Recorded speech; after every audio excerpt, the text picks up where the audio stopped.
Again here from Soul Spark, your dealer, your channel. কেমন আছেন সবাই? আশা করছি সবাই খুবই ভালো আছেন। আপনাদের ভালো থাকা আমাদের জন্য খুবই দরকার। আপনারা ভালো থাকলে আমরা ভালো থাকব। আজকে যে বিষয়টা নিয়ে কথা বলবো সেটা হলো একটা কন্টিনিউয়েশন। আমি যে আগের ভিডিওটা দিয়েছিলাম ডিটক্সিফাই ইয়োর ইনার সার্কেল, সেটারই একটা পার্ট, একটা continuation of that particular video, যেখানে আমরা কথা বলেছিলাম যে কিছু টক্সিক লোকজন আমাদের চারিপাশে যারা ঘোরে, আমাদের খুব কাছের হলেও তারা খুব একটা আমাদের উন্নতিতে বা আমাদের ভালো থাকায় খুশি হন না। তাহলে আমরা কি করে ওদের কাছ থেকে নিজেদেরকে ভালো রাখবো, একসাথে থেকে তাদের সাথে সম্পর্ক রেখে কি করে আমরা ভালো থাকবো?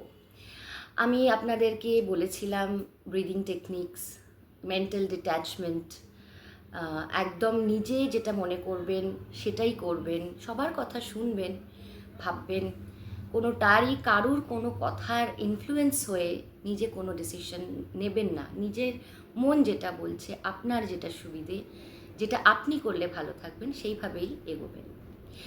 সেই সূত্রেই আজকে আমি আপনাদেরকে একটা রিসার্চের কথা বলবো। জাপানে একটা রিসার্চ হয়েছিল যেখানে 3টে টেস্ট টিউবের মধ্যে চাল নেওয়া হয়েছিল অল্প অল্প করে, তার মধ্যে জল দিয়ে রেখে দেওয়া হয়েছিল এবং প্রত্যেকটি টেস্ট টিউবকে আলাদা ট্রিটমেন্ট দেওয়া হয়েছিল। কি ট্রিটমেন্টটা হলো, একটা টেস্ট টিউবকে রোজ গিয়ে ভালো ভালো কথা বলা হতো, আমি তোমাকে ভালোবাসি, তুমি এত সুন্দর, তুমি এত হেলদি, তুমি আমাকে নারিশ করো।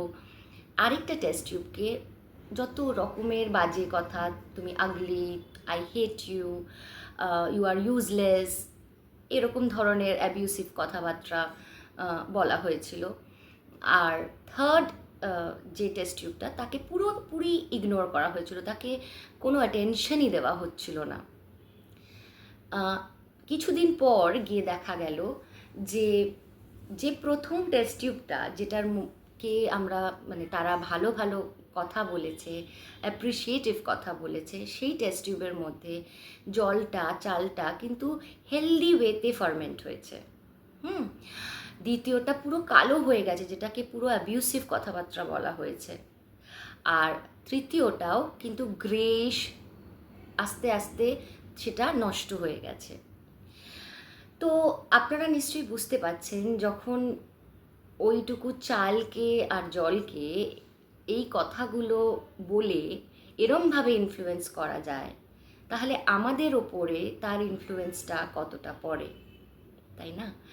তো আপনি এটাই মনে রাখবেন যে আপনার চারিপাশে যেন সেই সব লোকই থাকে যারা আপনাকে ভালোবাসে, আপনার উন্নতিটাকে পছন্দ করে, আপনাকে অ্যাপ্রিসিয়েট করে, আপনাকে ভালো গাইডেন্স দেয়।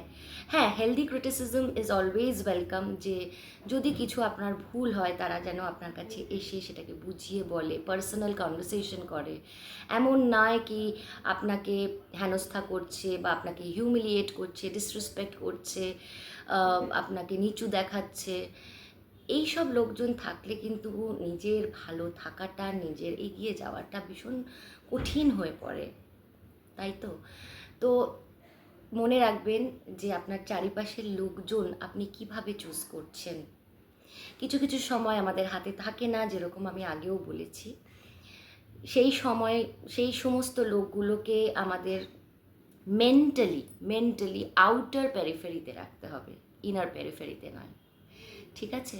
যারা আমাদেরকে ভালোবাসে, তারা যে বাড়ির লোকই হতে হবে এমন কোনো মানে নেই। তারা আপনার বন্ধু হতে পারে, আপনার অফিস কলিগ হতে পারে, আপনার পাড়ার লোক হতে পারে, যাদের সাথে আপনি ভালো থাকবেন। চেষ্টা করবেন সেই সমস্ত লোকেদের সাথে থাকতে যারা আপনাকে পছন্দ করে, আপনার উন্নতিটাকে ভালোবাসে, আপনার ভালো থাকাটাকে ভালো পছন্দ করে।